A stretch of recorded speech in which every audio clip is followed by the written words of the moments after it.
Excuse me ate, marunong ka ba umakting? Huwag ka na sumagot, walang script, walang context, action! Buti natin munlandiin ako sa harap ng maraming tao.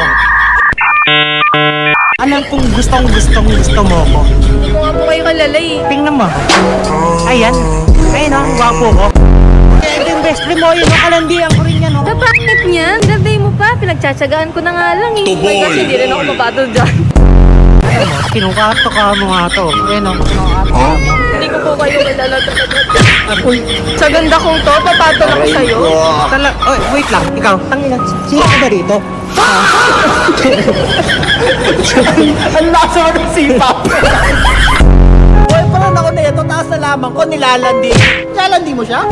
Hindi ko rin po kayo kilala. Sabi mo, baby ang tawag mo sa akin. Wala po akong tinatawag na baby. Uy, sino to? Ako yung best friend. Huwag mo sabihin nilalandi mo yung best friend ko. Ayan, best friend mo, hindi mo alam, naging kami niyan. Nasasabihin mo, hindi. Eh, hindi ko nga kilala niyan eh.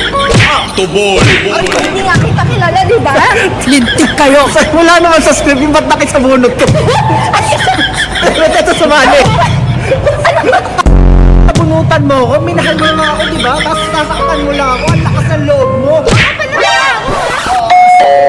Paparating na sa Marikina Station. Tubol!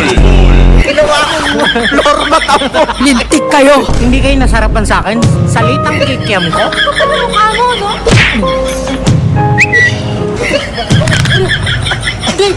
Tubol!